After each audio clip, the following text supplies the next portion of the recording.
Hello, everyone. Welcome to a one-day delayed effed up news of the week. We usually do effed up news of the week on Sundays as our special stream, but as you know, yesterday my husband Victor was kind enough to join me on the channel, and so we delayed effed up news but one day to our 5 o'clock stream on Monday because, as you guys know, I am now streaming at 5 on Sunday, Monday, Tuesday, Wednesday, and Thursday on my main channel. On Fridays, we typically go over to my second channel, Actively Unwoke, for happy hour, and on Saturdays, I rest. So not a big deal to delay Effed Up News one little day, but I do have an announcement that I want to make at the top of the stream today, which is that this week is going to be a little screwy. I just want to give everyone a heads up that this week is going to be a little bit screwy, both in terms of streaming and also in terms of locals community Zoom, which I'll be talking about with my locals today. And the reason for that is that on Thursday, I am part of a contingent that will be driving from New Hampshire to the middle of Pennsylvania to attend the Libertarian Party of Pennsylvania convention. And for reasons that I won't explain here, we are actually all members. In addition to being members of the Libertarian Party of New Hampshire, we are also members of the Libertarian Party of Pennsylvania because of a loophole in their bylaws. And so we will be traveling down to the state convention on Thursday. And I may be coming home on Sunday. I may be coming home on Monday. I don't actually know yet. And so my streaming schedule is going to be a little wonky. And I just want to make sure I give you guys a heads up. I did post this as an announcement on my community page on YouTube. But just to let you guys know, we're going to be doing a couple additional streams earlier in the week because it's going to get a little screwy later in the week. So today we're doing a stream as normal. Tomorrow, I will be doing a solo stream at 5 p.m. Eastern. And then tomorrow, we've got something really special for Nothing Remotely Controversial tomorrow night, guys. Check this out. Joshua and I will be starting a half hour early on Tuesday night. And Joshua and I, instead of doing our usual psychic stuff, we will be doing a live reaction to the State of the Union. This is going to be a total shit show. This is going to be a total shit show on several different levels. But we will be doing State of the Union special reaction stream at 9 p.m. on Tuesday. So that's going to be pretty great. And then on Wednesday, I'm going to be doing my solo stream, and I'm going to be doing an additional stream at 8:30 that night with Joshua Smith, who is a badass, awesome libertarian, host of Break the Cycle, and he's also running for vice chair of the Libertarian National Party. Super cool guy. I've been on his channel before. I'm excited to bring him onto my stream. We're going to be doing that on Wednesday at 8:30. Okay? Now, I mentioned that this is going to screw up our locals community Zooms. As you guys know, for members of my locals, we do community Zooms on Mondays at 7 p.m. So we do have a community Zoom in just 2 hours from now. If you have not signed up for my locals community yet, I will let you know how to do that in a second. On Wednesdays, we also do them at noon. Here is the screwy bit, and I'll be talking about this with my locals community later, but I know many of you are already in my locals community. Because I'm going to the convention on Thursday, I had to schedule my next tattoo appointment for Wednesday. So I might need someone in locals to volunteer to get the community Zoom started because I will literally be getting tattooed at the time that we have our community Zoom scheduled. But we're going to work that out in locals. If we need to reschedule, we can. If we need to cancel, we can. If someone needs to volunteer to be moderator, we can figure that out. We always get it done in locals, but we'll be chatting about that a little bit later. Now, back to our programming note. I will not be streaming on Thursday. I am currently unsure of my schedule on Friday because it depends on a couple different things. We may do happy hour, we may not. I'm going to let you guys know. Saturday, there's no stream. And Sunday, I'm also not sure of what's happening on Sunday or Monday because it really depends on how the convention goes. So I know this is all very confusing, but we're going to work it out. And if you want to just keep tabs on what's going on, you can be sure to watch the community page on YouTube, or better yet, you can join my locals community because I will be making, of course, all announcements in my locals community. You can join for free over at kb.locals.com. But if you want to help support the work I do and get access to things like that community Zoom that we're going to be doing a little later on today, you want to become a supporter. My local supporters make it possible for me to do the work I'm doing. I am extremely appreciative of them, and we get lots of exclusive perks. And also, you just get the benefit of being part of the very best community on locals. May not be the biggest community, but it is absolutely the best community. You will never convince me otherwise. So you can get access to that by heading over to kb.locals.com/support. You can sign up to be a monthly member at $5 a month. You can sign up to be an annual member at $50 a year, which gives you 2 months for free. You can also make a one-time gift if you want to support the work I'm doing, and I greatly appreciate all of the support. All right, guys, let's dig in. Now, there's a couple themes that you're going to notice in effed up news this week. One theme is that Joe Biden is shitting the bed and the Democrats are already rescinding mandates because poll numbers told them to do it. But the other theme is that Republican politicians are failing their voters. Republican politicians are stabbing their own voters in the back. Now, you guys know that I am not shy at all about criticizing Republicans. And one of the things I criticize Republicans for is that they elect horrible politicians. And then those politicians do shitty things that do not align with what the voters want. And then the voters complain about all these rhinos, but the fact is you elected them in the first place. So I don't want any shooting of the messenger in this because I have been warning you guys for the past 2 years to stop voting for horrible candidates. And we're going to talk about the results of voting for horrible candidates when we get to that section. But just to prepare us, NPR wants to help us cope. NPR, one of the absolute purveyors of outrage, nonsense, fake news, for lack of a better term, has decided to offer some coping strategies. Now, the sad thing is that some of these coping strategies are actually really good. They are. The coping strategies are solid. The irony, of course, is that they're coming from NPR, who has probably been one of the primary causes of outrage addiction and the thing that makes the coping strategies necessary in the first place. Why we are still funding NPR, I really have no idea. But let's see what they have to say. This can be a little helpful article. Fun fact, do you guys know that I used to do like entire webinars about coping? My dissertation I was looking to see. I think I actually have a copy of my dissertation sitting on the table over here. My dissertation was actually about coping strategies that young professionals use when they are being bullied in the workplace. So I know a thing or two about coping, and I think that coping strategies are just good things for us to know about in general when the world is going to hell in a handbasket, as it clearly is.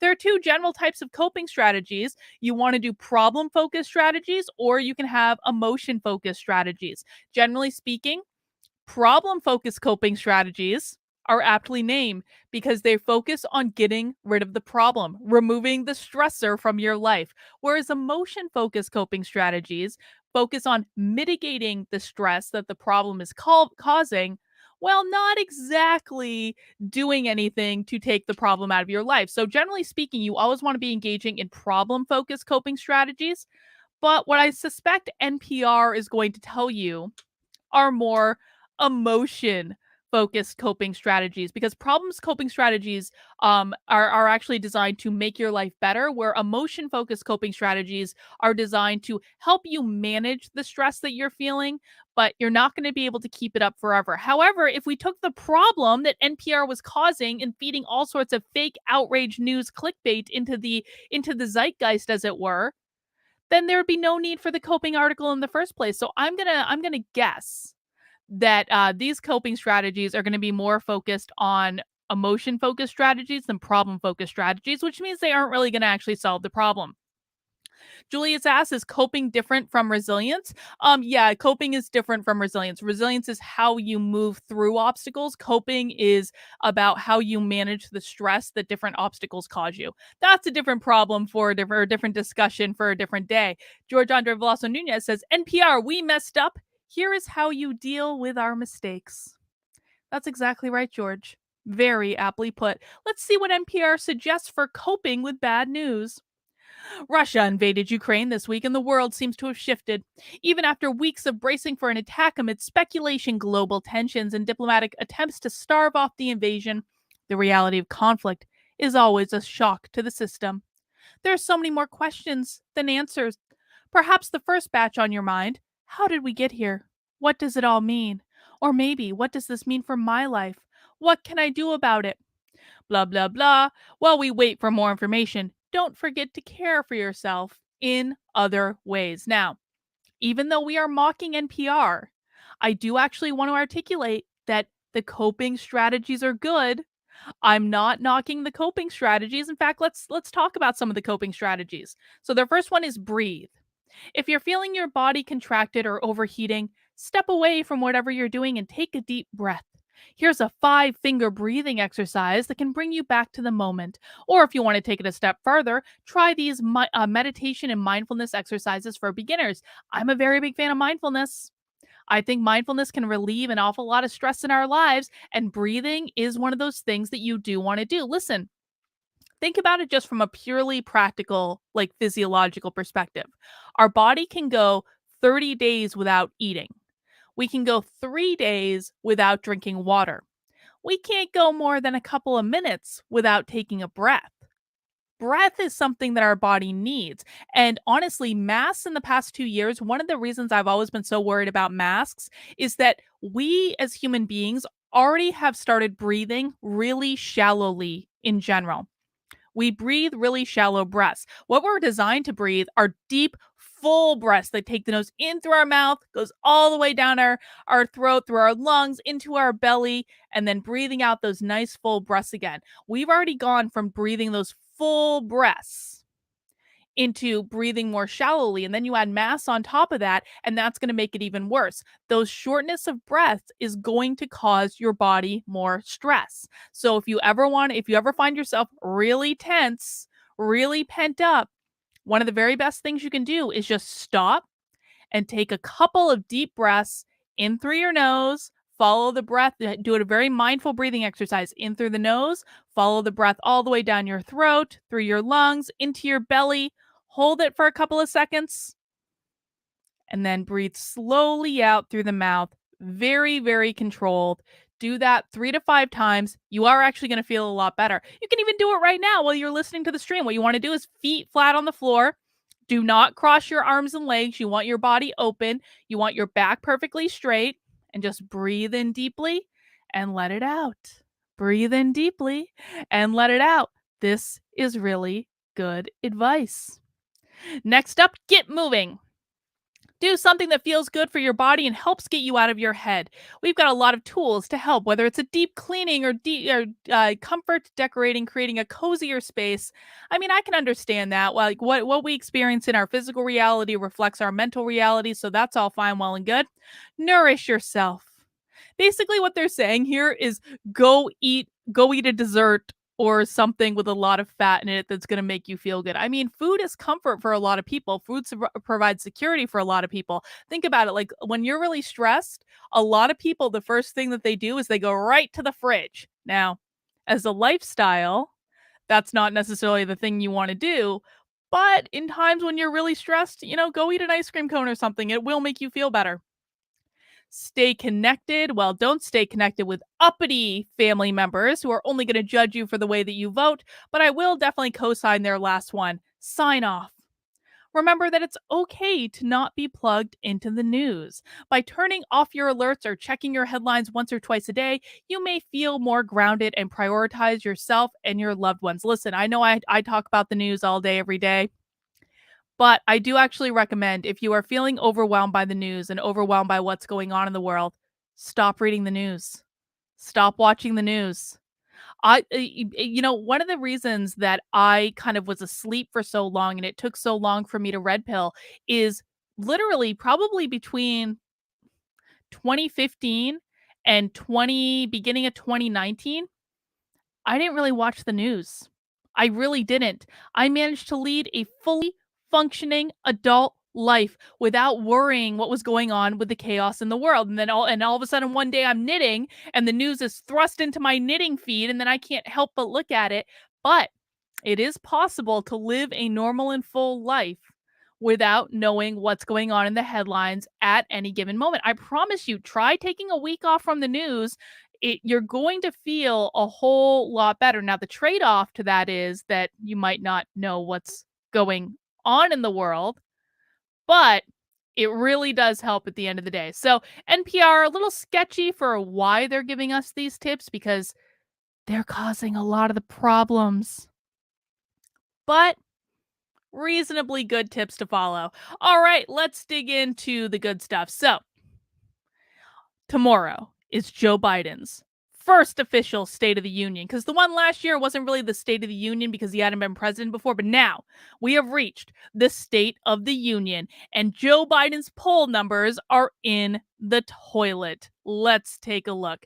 Economic discontent is hurting President Joe Biden and his party's midterm election prospects, with 6 in 10 Americans reporting inflation hardships, 3/4 saying the economy is in bad shape, and nearly a 20-point lead for the Republican Party in trust to handle it. Now, as a reminder, when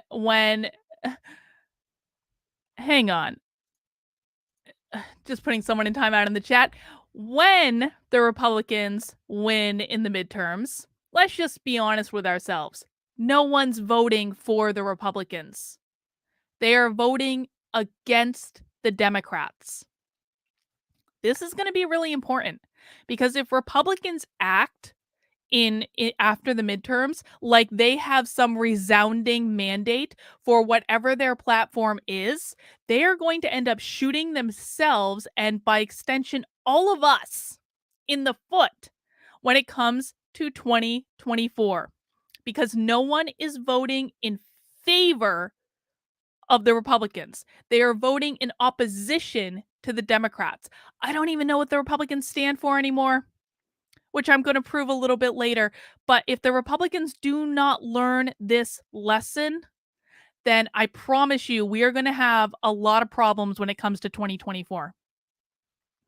Biden has other problems with underwater ratings for his handling of the invasion of Ukraine, a split on the pandemic, and weak scores on personal attributes, including leadership, handling a crisis, and mental sharpness. Did anyone see today there was a video of Biden walking around outside by himself, wandering around the grass, wearing a mask? He was literally wearing a mask while walking around outside by himself. That does not inspire leadership by anyone, but a 40-year high inflation leads his headaches. Americans are twice as likely to say they're worse off than better off under his presidency by 35 to 17%. Look at those numbers. Could you ever have imagined something so gloriously bad? The results, a career low. 37% of Americans approve of Biden's overall job performance, with 55% disapproving. That includes just 30% approval from political independents, 10% from Republicans, and even in his own party, nearly a quarter of Democrats either disapprove of Biden, 19%, or are withholding judgment. And because Joe Biden's approvals are in the toilet, that's going to cause some problems for them. But another thing that's going to cause problems for them, this memo is amazing. It seems as though the American people are finally over the pandemic. If you haven't heard yet, the pandemic is officially over. Why? Because the poll numbers tell us so. This is a literal memo to the Democrats from Biden's polling firm. Declare a winner over COVID and move on. Let's see what this memo says. Try to make that a little bit bigger. Oh, that's about as big as that's going to go, guys. Sorry for that, but I'll read it for you. That's okay. After 2 years that necessitated lockdowns, travel bans, school closures, mask mandates, and nearly 1 million deaths, nearly every American finally has the tools to protect themselves from the virus. It's time for the Democrats to take credit for ending the COVID crisis phase of the COVID war point to important victories like vaccine distribution and providing economic stability to Americans and entering the rebuilding phase that comes after the war. Now, keep in mind, this is a memo from Biden's polling firm. So, what they're going to do is they're going to twist everything to try to position it as well as they possibly can for the Democrats. But I want us to be paying attention to this memo, and let's just keep this memo in mind tomorrow when we watch Biden struggle through his State of the Union address and see how much aligns with that. Below, we lay out some strategic thoughts for Democrats positioning themselves on COVID 19 after nearly 2 years of the pandemic. Number one, declare the crisis phase of COVID over and push for feeling and acting more normal. If you think that's going to go over well with the Democratic voter base after what the media has done to them over the last 2 years, I've got a bridge to sell you, man. People don't change on a dime that quickly. If you have become addicted to being part of a pandemic, addicted to wearing your mask, addicted to being a Karen and yelling at everyone else who is not wearing a mask, addicted to the insanity that the media has been inflicting on all of us for 2 years, you don't just change because the poll numbers tell you to. Well, politicians do that, but voters do not. Thanks to Democrats. We are nowhere near where we were 2 years ago or even 1 year ago. Democrats have a tremendous opportunity to claim an incredible historic success. They vaccinated hundreds of millions of people, prevented the economy from going into free fall, kept small businesses from going under. What small businesses did the Democrats save? That's a reach if there ever was one. And got people back to work safely. Because of President Biden and Democrats, we can safely return to life feeling much more normal. And they should claim that proudly. Number two, the polling company wants the Democrats to recognize that people are worn out and feeling real harm from years long restrictions and take their side. So this polling company is actually telling the Democrats, you have to acknowledge that your strategies have fucked people up, but don't say it was your strategies that fucked people up. Just say it was the pandemic. And we had to do everything we could, but we now understand the harm that has been done. And we want to work together to make sure we're returning to life as normal. Most Americans have personally moved out of crisis mode. Twice as many voters are now more concerned about COVID's effect on the economy, 49%, than about someone in their family or someone they know becoming infected with the coronavirus. Two-thirds of parents and 80% of teachers says the pandemic caused learning loss. And voters are overwhelmingly more worried about learning loss than kids getting COVID. If the Republicans don't hammer on that every day between now and the midterms, 6 in 10 Americans describe themselves as worn out by the pandemic. The more we talk about the threat of COVID and erroneously restrict people's lives because of it, the more we turn them against us and show them we're out of touch with their daily realities. Number three, that the Democratic polling company wants people to know, acknowledge that COVID still exists and likely will for a very long time. So, do you guys remember how the last 2 years has basically been about the Democrats using the bar as like, we have to totally eliminate COVID. If even one person gets COVID, that is one person too many. And we have to have restrictions and mandates and masks and vaccine passports and all of these things until we have totally eliminated COVID. Yeah, they're not going to do that anymore because the polls tell them they can't. We are not advising that Democrats talk like Republicans that have largely ignored the pandemic, even pre vaccine. Declaring a return to the new normalcy does not mean ignoring that people will continue to get it and that we shouldn't be responsible or that we turn our backs on the medical community that is treating those sick, except for the unvaccinated ones. And we don't even talk about the unvaccinated ones, and developing the therapeutics that will save lives. How interesting that they call it a therapeutic. How interesting that they call the medicine that saves lives a therapeutic, because what have they been calling it for the last year plus? Oh, they've been calling it a vaccine. Reference the CDC for all your vaccine related questions, of course. Instead, it means recognizing that the threat of COVID is no longer what it was even a year ago, and therefore should not be treated as such. Shutdowns, masks, and lockdowns were meant to save lives when there was not yet a vaccine that could do that.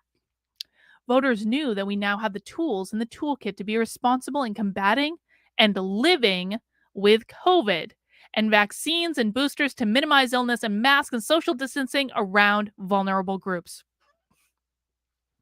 Number 4 thing the Democratic polling company wants Biden to know: don't set COVID zero as the victory condition. Essentially, they're saying move the bar. Americans also don't think that victory is COVID zero. They think that the virus is here to stay. And 83% say the pandemic will be over when it's a mild illness like a flu rather than COVID being completely gone. And 55% prefer that COVID should be treated as an endemic disease. And that's what most Americans are dealing with: a disease with a fatality rate like the flu.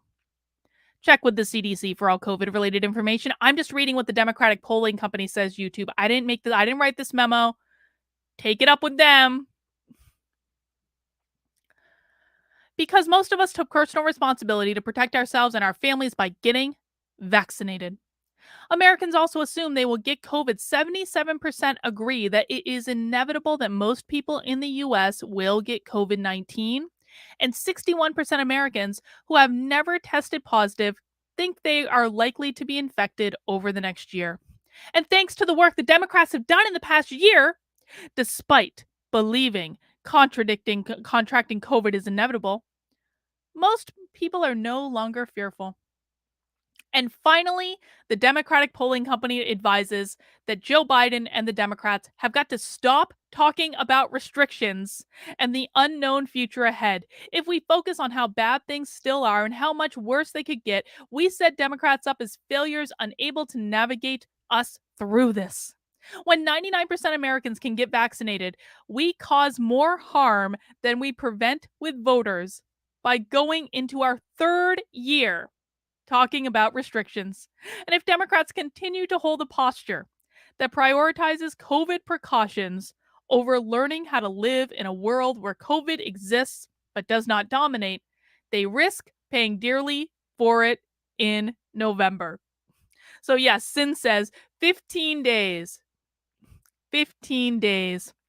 That was the longest 2 years of my life. Those 15 days that ended up lasting 2 years. Who would have thunk it? Well, now apparently the Democrats have gotten the polling data, they've gotten the memo, and now what's starting to happen? Oh my god. Oh my god.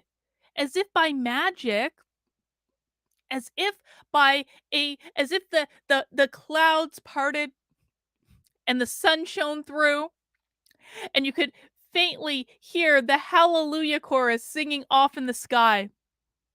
As if by magic, we have now stopped asking for children to be masked in schools in the most deep blue of states.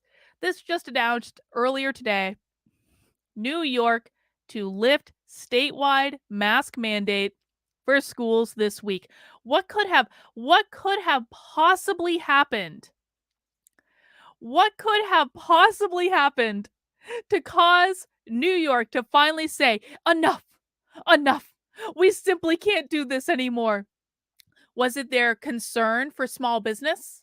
Was it their concern for the massive mental health crisis that they've created? Was it their concern for crime going through the roof? Was it their concern for the health and well-being of the youngest and most vulnerable among us? No, it was not any of those things. It was polling data. And I really want people to understand this. The only reason that you are seeing mask mandates lifted in schools across the country is because of polling data. Nothing else worked. And we need to be honest about this. The school boards didn't work. The protests didn't work. The angry parents didn't work. Nothing worked except polling data. That's how broken the public schools are. They did not have any concern for your children at all until the polling data told them that they would lose an election unless they cut the shit. I really want everyone to think about that for a second. This is how much control the left has over every major institution. That even when there were millions of people that were saying, no, this is enough. We've had enough. Stop shutting down our small businesses. Stop trying to restrict our lives. Stop trying to make our children wear masks. Even when schools were sending kids home, kids with Down syndrome, they were sending them home literally with their masks tied behind their heads. Nothing that parents did worked. Nothing Republicans did worked. Nothing libertarians did worked. The only thing that ended the restrictions was polling data. And no, I'm sorry to break the news to you. This convoy ain't going to do shit. What is the convoy even demanding? Does anyone know? Does anyone know? Does anyone know what they plan to do? Because the last time I heard, the convoy basically planned to drive through DC and wave to everyone and then do nothing. It's not going to do anything. I know people are real excited about it, but mark my words, that convoy is going to accomplish absolutely nothing because the only thing that got the Democrats to relent was polling data.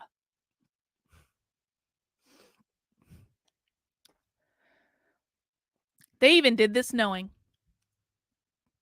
This is in the Atlantic. Mask mandates are illogical. So what? They only need to align with community goals. This was written on February 20th. When the mayor of Washington, D.C. announced changes to the city's mask mandate last week, spit hit the fan.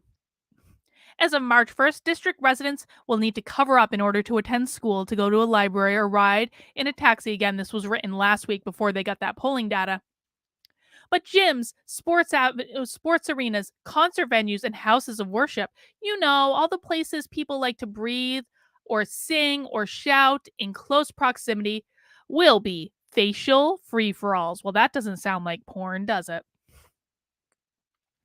If the goal of mask policies is to reduce transmission of the coronavirus as much as possible, then DC's new rules are difficult to reason out. Why should children who are generally low risk of severe disease have to mask while sitting quietly in class when their more vulnerable elders can sing unmasked in a church? It seems arbitrary, inconsistent, and absurd. That's because it is. That's because it is. That's because it is arbitrary and absurd. Well, no, I take that back. It's not arbitrary. It is dependent entirely on what the polls say. That's what it depends on. Doesn't depend on nothing Republicans did helped. Nothing anyone did helped. No school board meetings helped. The only thing that mattered was polling data. And this is why, if Republicans don't actually start taking their responsibility seriously in the culture war, we are all fucked. Well, not me. I live in New Hampshire. I'm going to be just fine. The rest of you guys who do not live in New Hampshire, if you're relying on your politicians to save you, you are going to be disappointed. And I'm going to prove to you that you're going to be disappointed because I want to share with you some ways, just a couple of ways, that Republican politicians have failed you in the last week.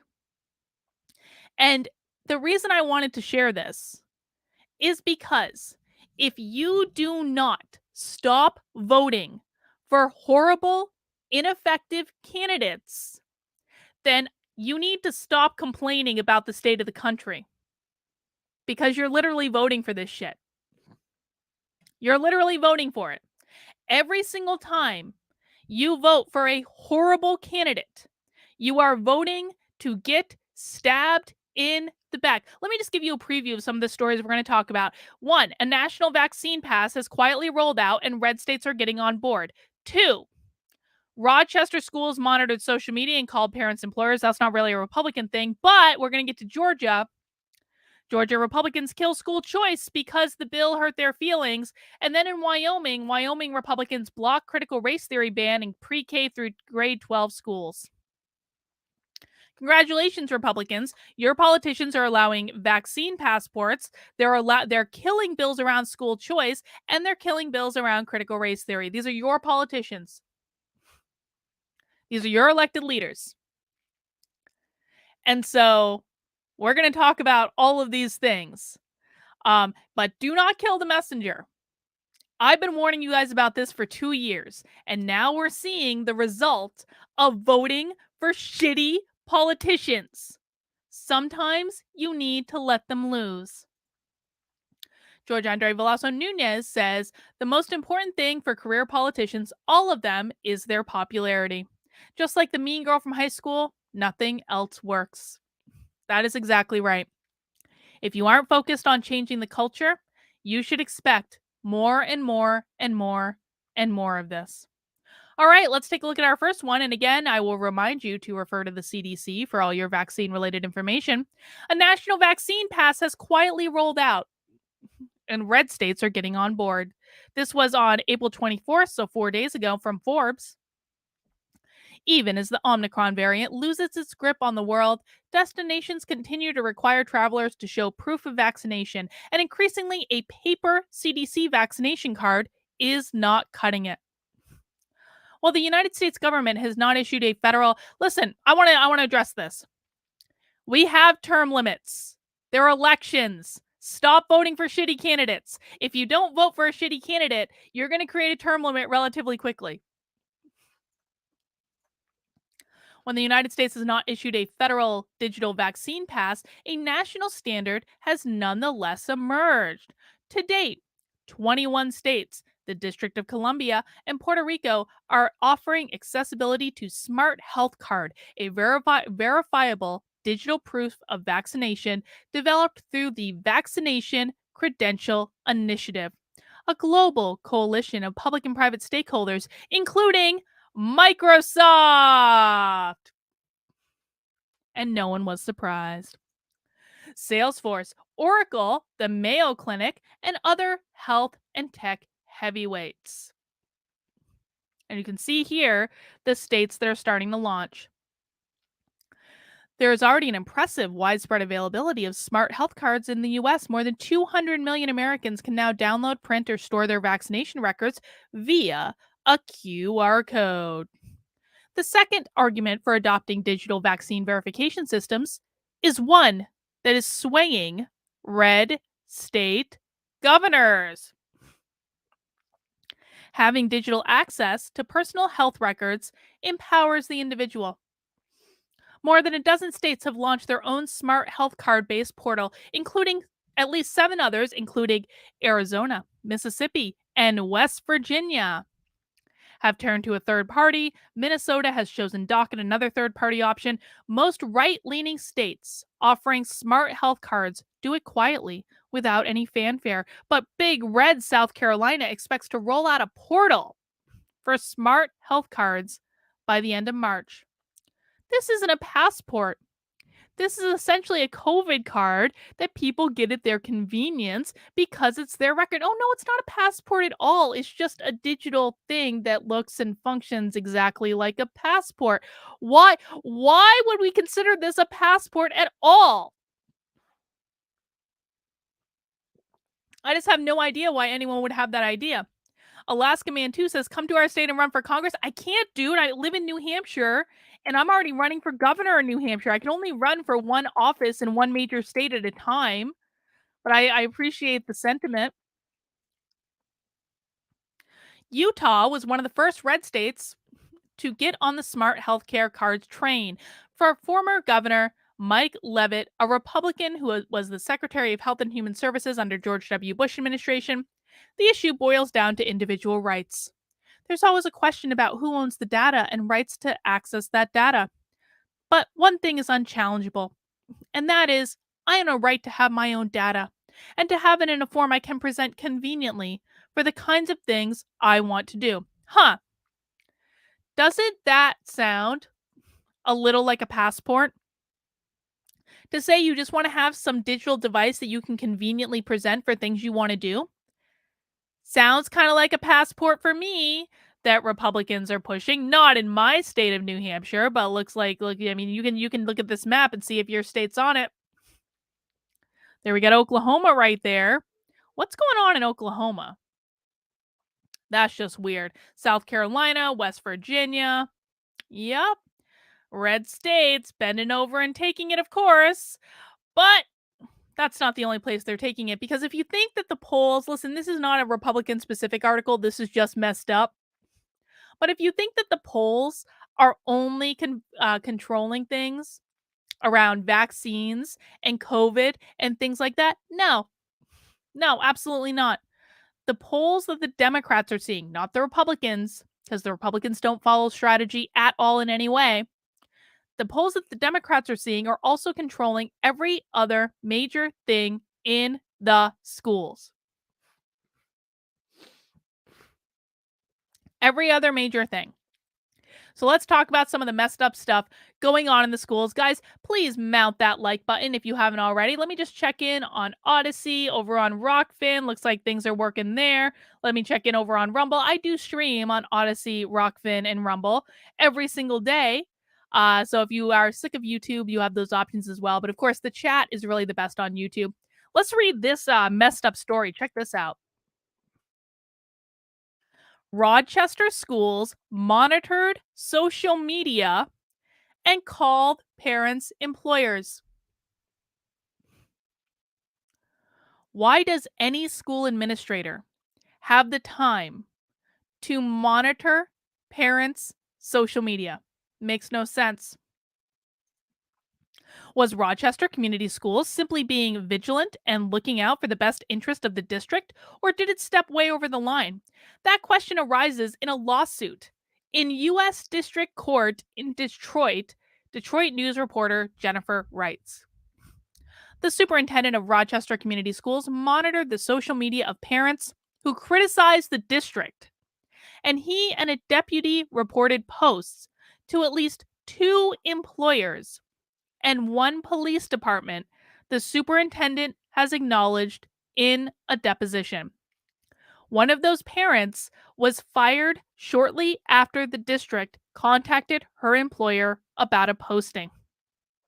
Superintendent Robert Shanner testified during a February 3rd deposition that he called one parent's employer, the Detroit Police Department, because he was scared by a social media post that calls for protests outside private homes in March 2021. It is not clear whose homes those posts referred to. Now, as a reminder, if you are a publicly elected official like a school board member, your home address is public information. I am running for governor of New Hampshire. I have there are petitions going around all over the state of New Hampshire that literally have my home address on them.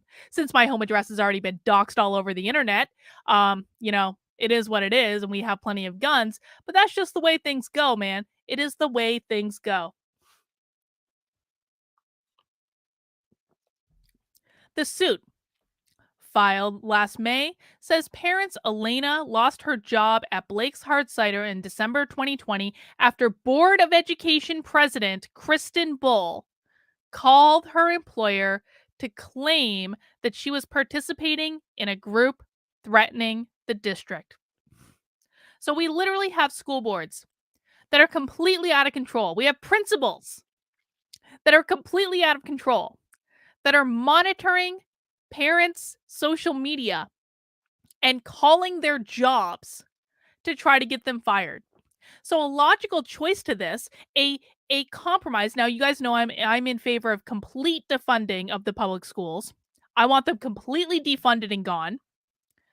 But a nice compromise would be school choice.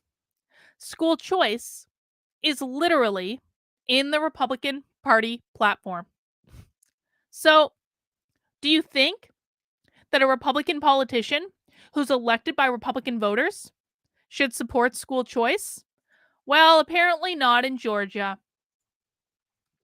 Apparently feelings got in the way of actually supporting a bill that could give parents more options to not send their children to school at places where the principal is going to call their employer if the principal doesn't like their posts on Twitter.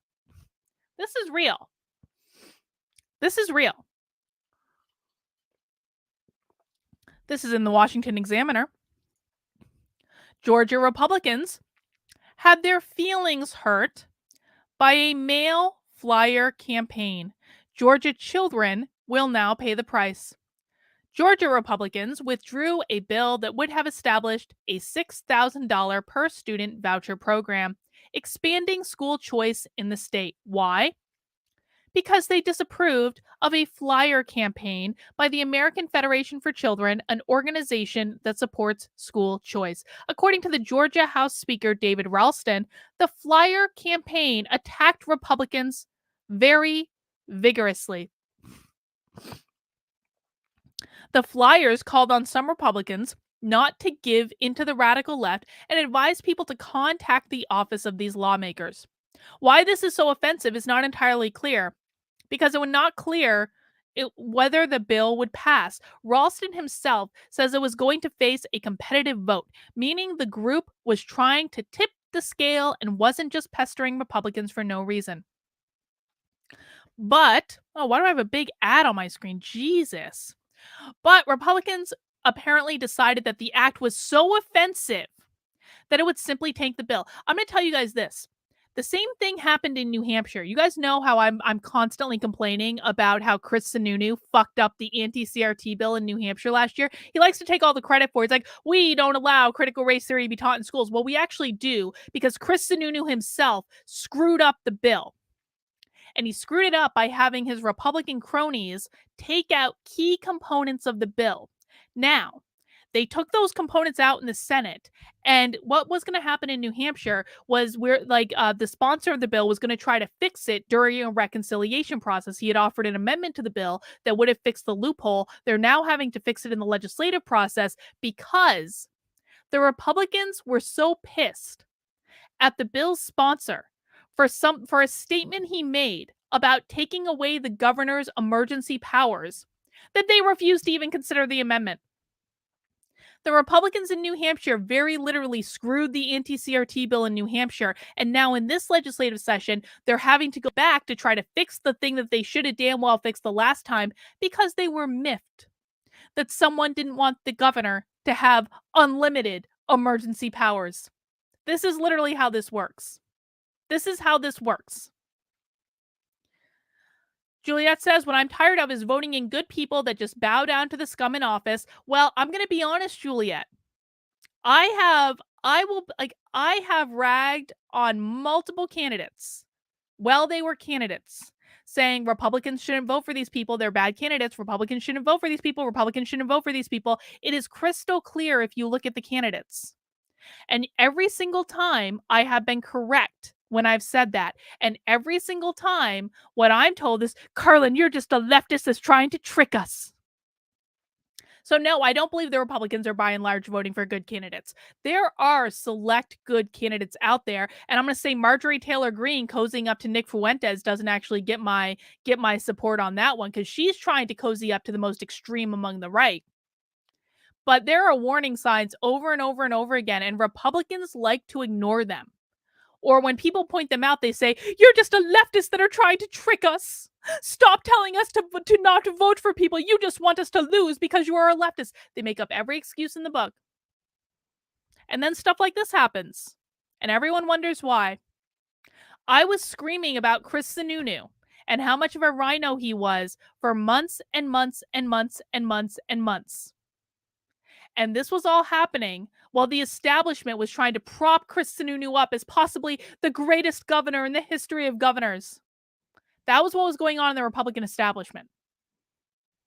It is what it is, man. Until you guys stop voting for horrible candidates and you start allowing bad candidates to lose, you're going to have more stuff like this.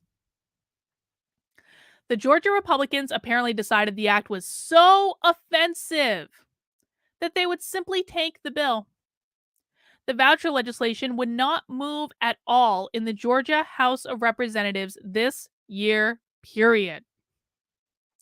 Georgia Republicans voted against school choice bills in the past, but this excuse is extraordinarily weak and suggests hidden motives because some politicians had their feelings hurt.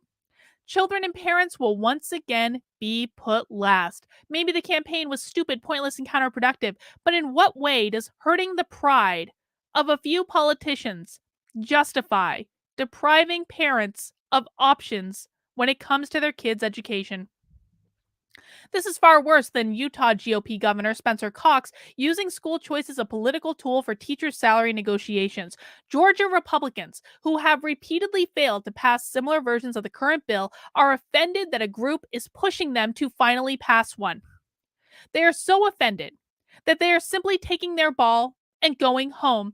The bill isn't being dropped because of the negotiations or logistical concerns or other priorities. It is being dropped out of spite. And I'm going to tell you what, I had exactly the same experience working with some, not all. There are good people in the New Hampshire GOP. There are. They usually tend to be more of the Liberty Republicans, but there are absolutely good people in the New Hampshire GOP. But I had exactly the same experience. You know, people might rag on me for I became a Republican for about 15 minutes. One of the reasons I became a Republican for about 15 minutes was my experience trying to navigate the system when I was trying to work on the anti-CRT bill in New Hampshire. And it was fucking impossible. It was impossible. It became so clear to me so quickly that these people had no interest in winning at all and that it was not a changeable system. And that's when I went, okay, I'm not wasting my time here. Sorry, I'm not killing myself for this. If I'm going to lose anyway, I'm going to go hang with the libertarians who I have much more in common with anyway. Because it's just impossible to fix. It's impossible. Until Republicans start getting out of their own way, I just don't even know what to tell you. The GOP is part of the problem. Ensuring parents have multiple options and opportunities for their children's education should be a top Republican priority moving forward. It is both good policy and good politics because it weakens a major Democratic interest group, teachers' unions, and helps increase Republicans' support among non-white voters. Instead, Georgia Republicans think their own pride should come first and that children should come last. It is a remarkable failure of governance.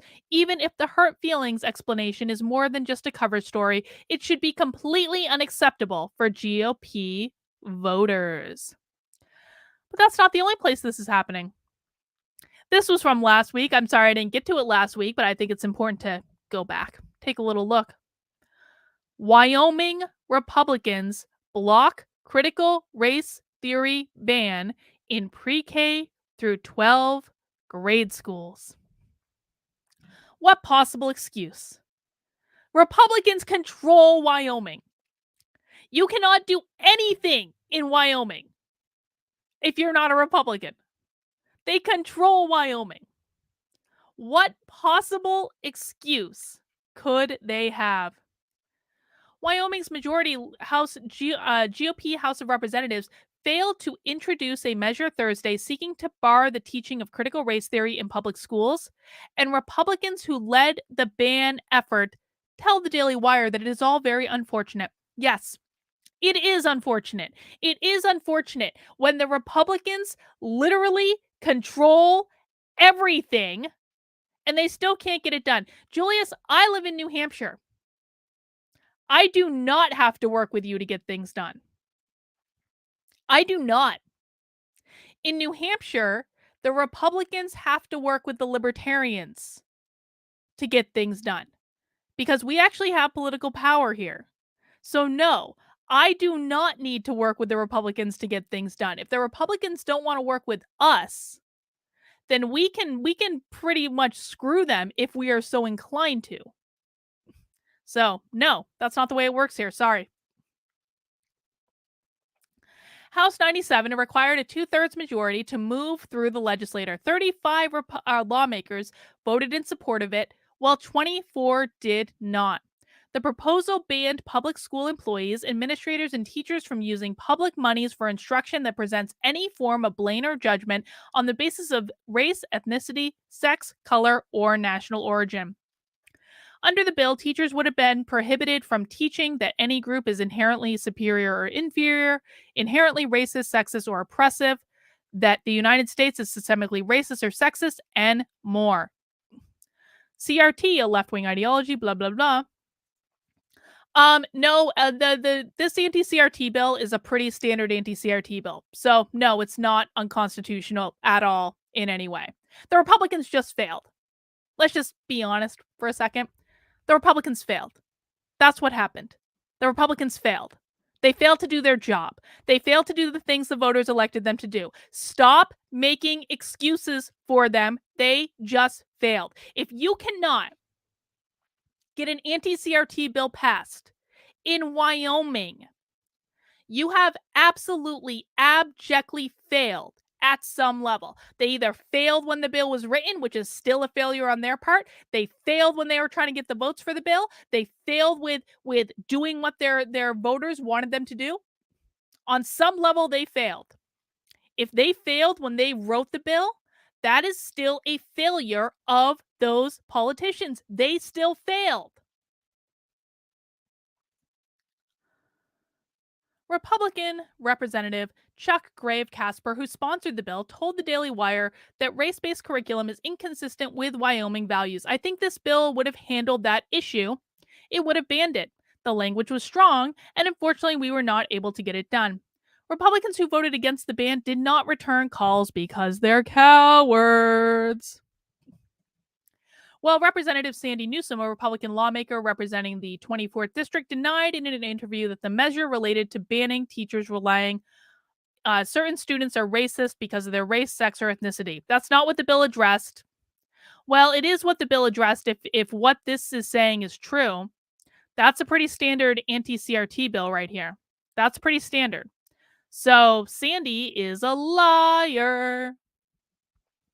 Democrats voted against the bill, taking issue with the offered idea of neutrality. The bill states that teaching history must be neutral without judgment. Now, how can that be possible? So you actually have Democrats in Wyoming who are saying it's just not possible to teach history from an objective standpoint. It's just not possible to teach history from an objective standpoint. The guy from Casper was the sponsor of the bill. He was in favor of the bill. He's not against the bill. He wanted the bill to pass. Gray, however, told Schwartz he was inaccurately representing the bill. He pointed to subsection C, which outlines that the law does not prevent discussion of otherwise controversial aspects of history, but merely says history should be taught accurately and completely. Again, pretty standard CRT bill. This is not the first time Republicans in Wyoming have sought to combat what they view as indoctrination in schools. But they failed to get it done. Why they failed to get it done, who really knows? But the last thing I want to talk about is this one. This one. Now listen, I'll rag on Marjorie Taylor Greene sometimes, but Marjorie Taylor Greene has actually been pretty consistent in speaking out and supporting the January 6th defendants. This is not something I've covered a whole lot on my channel, but watching what happened to Brandon Straka in the walkaway campaign, definitely it got my attention.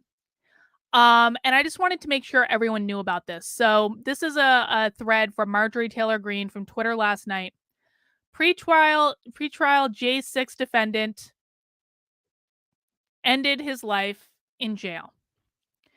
Matthew Lawrence Perna died on February 25th, 2022, of a broken heart. His community, which he loved, his country, and the justice system killed his spirit and his zest for life. Matt was an amazing man. And then this is a section from the obituary that Marjorie tweeted out. He attended the rally on January 6, 2021 to peacefully stand up for his beliefs. After learning the FBI was looking for him, he immediately turned himself in. He entered the Capitol through a previously opened door. He did not break in, as was reported, where he was ushered in by the police. He didn't break, touch, or steal anything. He did not harm anyone, as he stayed within the velvet ropes, taking pictures. For this act, he has been persecuted by many members of his community, friends, relatives, and people who never met him. Many people were quietly supportive, and Matt was truly grateful for them. The constant delays in hearings and postponement dragged out for over a year. Because of this, Matt's heart broke and his spirit died, and many people are responsible for the pain he endured. Matt did not have a hateful bone in his body. He embraced people of all races, income brackets, and beliefs, never once berating anyone for having different views. Marjorie goes on. Very few members of Congress, senators, and no one on the White House has given a single ounce of care at the grave injustices and extreme violation of human rights happening to pre-trial January 6th defendants. Now another one of them has ended their life. While all of us swear an oath to uphold the Constitution and our laws, hardly any of them who have been elected and swore this oath will dare to involve themselves to stop the extreme, hypocritical injustice, abuse, and perversion of our justice system and due process rights. Those that are participating in the political warfare and abuse of pretrial defendants must be held accountable. Punishing people to the point where they lose all hope means you have blood on your hands. Prosecutors, judges, and the jails. Whatever happened to innocent before proven guilty? If you hate rioters this much, why aren't you hunting and persecuting Antifa and BLM rioters? The hypocrisy is screaming and disgusting. Shame on every single one of you. Pretrial defendants awaiting trial for over a year in solitary confinement is punishment. Let those people go home to their families and wait for their day in court. And she's not just talking to people who are on the other side of the aisle. Very few Republicans have spoken up against this either. Very few Republicans have even attempted to take control of the narrative to say this was not an insurrection and how dare you treat people like this. That hasn't happened. It has not. I hope all of you have a chance to not only listen to the interview that I did with Brandon Strzok, which is on this channel. I've got some clips on the channel as well, but he's been talking all over the place about how he was treated and how that impacted him. And he has a lot more access to Republicans than just average people do. Brandon has all of these people in his phone. He can call them, he can text them, even though very few of them actually texted him back or called him back. But just people like this guy, they don't have those types of connections. They don't have that type of access. They need people to stand up and fight for them and to say, no, this is wrong and no one has. This is wrong and no one has. And that is the weakness of the people that Republicans lift up and put on pedestals. And I'm not just talking about the politicians in this case. I'm talking about the news media and I'm talking about the influencers.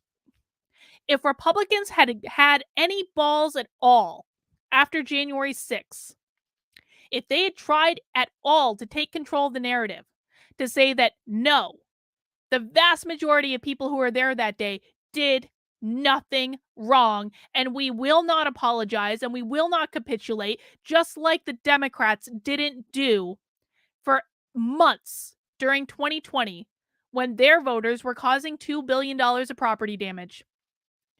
The Republicans screw this up over and over and over again, and the people that suffer most are Republican voters. And until you demand better from the people that you elect, nothing is going to change. Nothing is going to change. So I'm sorry, we've had some depressing stories on Effed Up News this week, but this is simply the reality of the situation.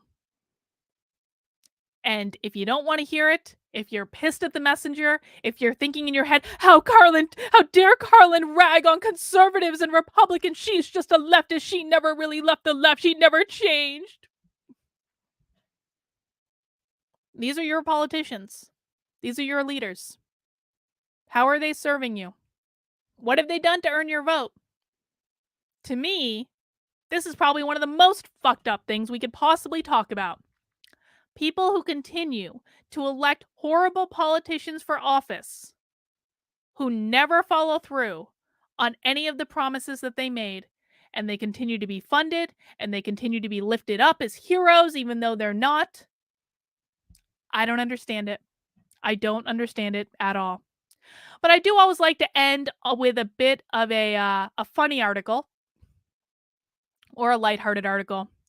And because I don't really want to talk much about Ukraine in general, we'll look at this funny article. We'll look this made me feel good. Listen, guys, there's so much propaganda coming out of both Ukraine and Russia, to be really honest. I don't want to get into the weeds of it. I'm frankly really sick of it from both sides. I'm really rather annoyed at the kind of intrinsic backlash I'm seeing the right have against Ukraine. Because people are supportive of Ukraine and the media is supportive of Ukraine. People are putting flags in their profiles. Therefore, we need to support Russia. It's the stupidest thing I've ever seen in my life. And I'm literally seeing that. I am literally seeing in my feed saying, well, the media is supporting Ukraine. And so that means I have to support Russia because I hate the media. It is dumb. And as someone who actually has family over there, I'm a little aggravated by the entire thing. But I did find this article pretty funny, so we'll end on this. Ukraine road company are removing road signs to confuse the Russians. A Ukrainian company in charge of building and maintaining roads says it was removing all road signs that could be used by invading Russian forces to find their way around the country. The enemy has poor communications, they cannot navigate the terrain. The company said in a Facebook update late on Friday, "Let us help them straight to hell." It posted an edited photo of a standard road sign in which directions to nearby cities have been replaced with profanities that could be translated as "go fuck yourself again, and go fuck yourself back to Russia." I have a great appreciation for that. Apparently, Victor was telling me that the technical translation for this, because if you don't know, my husband speaks Russian as his first language. He was telling me the technical translation is something to the effect of "get on dick." But we'll translate that into a colloquialism. So I'm rooting for the Ukrainians. I'm very happy with seeing at least like the bravery of like normal people standing up and defending their country. I hope it all works out. I'm a little bummed, to be honest, that I saw Ukraine apply to join the EU. I don't think that's a good thing. That's not going to make anything better. But for average people, for just the normal people who are just trying to live their lives and are now thrust into living in a war zone, yeah, I'm rooting for them. And frankly, I'm rooting for all the anti-war protesters that are in Russia too. It is extremely brave to be an anti-war protester in Russia or Belarus. I think the number one thing that I think about is that the United States can't get involved. And again, I say that as someone who has actual family over there. The United States can't get involved. We need to stay out of it. We cannot get involved. We need to stay out of it. If we get involved, that's going to end in a nuclear war with Russia, in which case everyone dies. So it is in our best interest, all of us, regardless of which side of the aisle that you are on. It is in all of our best interests that the United States stay the F out of it, because I don't want to live in a nuclear winter. Listen, I've seen the game theory. New Hampshire actually makes it through a nuclear attack. We do. We don't get bombed. But that doesn't mean there wouldn't be fallout, and I don't particularly want to live through that. So we need to mind our own flipping business and let them take care of it. And that might not be the popular answer, but that is the correct answer. All right, guys, this has been Effed Up News of the Week. I hope you enjoyed the show for today. Now, just a reminder, in 50 minutes, less than 1 hour, 50 minutes, we will be gathering in my locals community for our locals community Zoom. Now, we have to limit it to 2 hours today because Joshua's doing a tarot class at 9 o'clock and I'm going to it. Or we can figure out if you guys want to keep talking after 2 hours, someone else can host the meeting, whatever. But we will be getting started at 7 p.m. If you would like to join us for Community Zoom, you have plenty of time to do so. What you need to do is to head over to kb.locals.com and to sign up for $5 a month. You can also sign up for $50 a year, which gives you 2 months for free. You can also make a one-time gift All of those things are going to get you access to our community Zoom calls. Our community Zoom calls are awesome. They are not recorded at all. It is our own little safe space to talk about whatever we want to talk about without prying eyes of social media. And you're going to get to meet some of the very best people on all of the internet. No trolls allowed. No nonsense, no shenanigans, no bullshit, no petty personal politics or nonsense. And I will see you guys in about 45 minutes. Take care. And as a reminder, I'll be back tomorrow at 5. Hang on. We'll do our promo. I will be back tomorrow at 5 p.m. We'll be doing a solo stream at 5 p.m. But what you really want to do is you really want to get ready for Nothing Remotely Controversial. Nothing Remotely Controversial is going to be a little different tomorrow at 9 p.m. Joshua and I are going to get started a half hour early. Normally we go on at 9:30. Tomorrow we're going to go on at 9. We are going to watch the State of the Union and we're going to comment on it. And I don't know how this is going to go. Maybe Joshua can do real-time psychicry to try to psychic how much Joe Biden is lying at any given point. But I think it's going to be a really fun stream. Listen, our State of the Union reaction stream is probably not going to be the most politically astute commentary you've ever seen, if we're honest about it. But we're going to have much more fun. We're going to have more fun than like any other State of the Union reaction stream. It's going to be a fun time. So make sure you set your reminder to join us at 9 p.m. tomorrow night for live State of the Union reaction. And we'll see you then. All right, guys, mount that like button on the way out the door. Please subscribe to the channel if you haven't already. And we'll see you soon. Bye.